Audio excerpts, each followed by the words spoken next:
जय महाकाल। मेरे प्रिय मित्रों, गीता के 12वें अध्याय का महत्व। महादेव जी कहते हैं, पार्वती दक्षिण दिशा में कोल्हापुर नामक एक नगर है जो सब प्रकार के सुखों का आधार, सिद्ध महात्माओं का निवास स्थान तथा सिद्धि प्राप्ति का क्षेत्र है। वह पराशक्ति भगवती लक्ष्मी की प्रधान पीठ है। संपूर्ण देवता उसका सेवन करते हैं। वह पुराण प्रसिद्ध तीर्थ, भोग और मोक्ष प्रदान करने वाला है। वहाँ करोड़ों तीर्थ और शिवलिंग हैं। रुद्रगया भी वहाँ है। वह विशाल नगर लोगों में बहुत विख्यात है। एक दिन कोई युवक पुरुष नगर में आया। वह कहीं का राजकुमार था। उसके शरीर का रंग गोरा, नेत्र सुंदर, ग्रीवा शंख के समान, कंधे मोटे, छाती चौड़ी तथा भुजाएं बड़ी बड़ी थी। नगर में प्रवेश करके सब और महलों की शोभा निहारता हुआ वह देवेश्वरी महालक्ष्मी के दर्शनार्थ उत्खंडित हो मणिकर्ण तीर्थ हो गया और वहाँ स्नान करके उसने पितरों का तर्पण किया। फिर महामाया माँ लक्ष्मी जी को प्रणाम करके भक्तिपूर्वक स्तवन करना आरंभ किया। राजकुमार बोला, जिसके हृदय में असीम दया भरी हुई है, जो समस्त कामनाओं को देती तथा अपने कटाक्ष मात्र से सारे जगत की रचना, पालन और संहार करती है, उस जगमाता महालक्ष्मी की जय हो। जिस शक्ति के सहारे उसी के आदेश के अनुसार परमेष्टि ब्रह्मा सृष्टि रचते हैं, भगवान अच्युत जगत का पालन करते हैं तथा भगवान रुद्र अखिल विश्व का संहार करते हैं, उस सृष्टि, पालन और संहार की शक्ति से संपन्न भगवती पराशक्ति का मैं भजन करता हूँ। कमले, योगीजन तुम्हारे चरण कमलों का चिंतन करते रहते हैं। कमलालय, तुम अपनी स्वाभाविक सत्ता से ही हमारे समस्त इंद्रिया गोचर विषयों को जानती हो। तुम ही कल्पनाओं के समूह को तथा उसका संकल्प करने वाले मन को उत्पन्न करती हो। इच्छा शक्ति, ज्ञान शक्ति और क्रिया शक्ति, यह सब तुम्हारे ही रूप है। तुम पराचंचित परम ज्ञान रूपिणी हो। तुम्हारा स्वरूप निष्काम, निर्मल, नित्य, निराकार, निरंजन, अंतर्रहित, आतंक शून्य, आलंबीहीन तथा निरामयी है। देवी, तुम्हारी महिमा का वर्णन करने में कौन समर्थ हो सकता है, जो शश चक्रों का भेदन करके अंतःकरण के 12 स्थानों में विहार करती है। अनाहत ध्वनि, बिंदु, नाद और कला, ये जिसके स्वरूप हैं, उस माता माँ लक्ष्मी को मैं प्रणाम करता हूँ। माता, तुम अपने मुख रूपी पूर्ण चंद्रमा से प्रकट होने वाली अमृत राशि को बहाया करती हो। तुम ही परापश्यंती, मध्यमा और वैखरी नामक वाणी हो। मैं तुम्हें नमस्कार करता हूँ।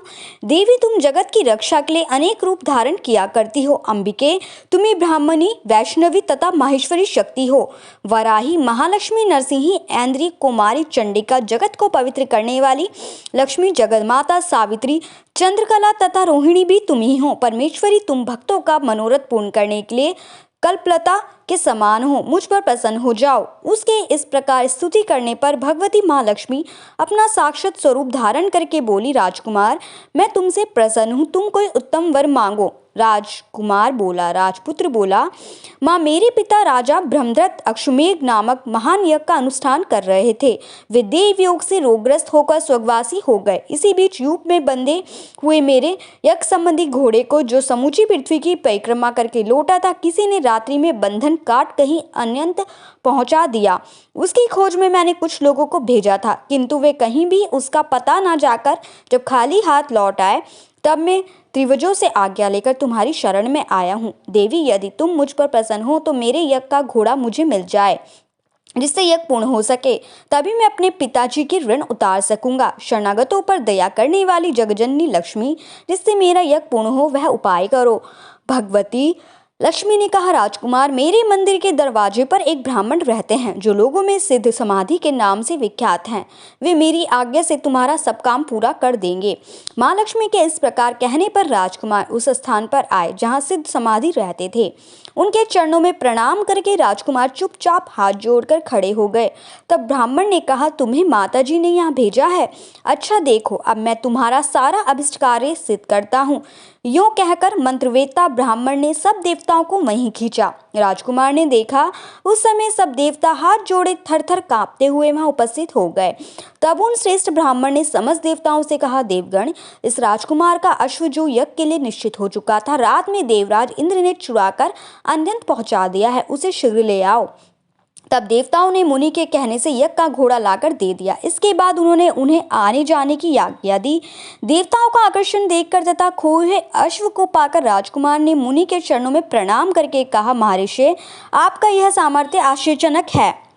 आप ही ऐसा कार्य कर सकते हैं, दूसरा कोई नहीं। ब्राह्मण, मेरी प्रार्थना सुनिए। मेरे पिता राजा ब्रह्मदत्त अश्वमेध यज्ञ का अनुष्ठान आरंभ करके देवयोग से मृत्यु को प्राप्त हो गए थे। अभी तक उनका शरीर तपाए हुए तेल में सुखाकर मैंने रख छोड़ा है। आप उन्हें पुनः जीवित कर दीजिए। यह सुनकर महामुनि ब्राह्मण ने किंचित मुस्कुराकर कहा, चलो, वह यज्ञ मंडप में तुम्हारे पिता मौजूद हैं, चलें। तब सिद्ध समाधि ने राजकुमार के साथ वहां जाकर जल अवमृतित किया और उसे शव के मस्तक पर रखा।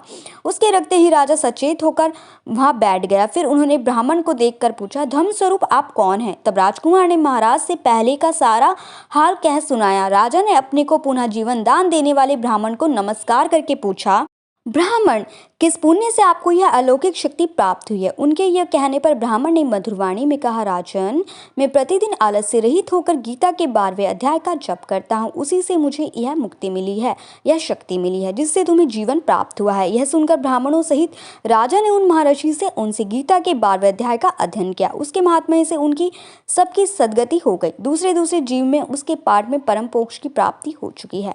जय महाकाल। मेरे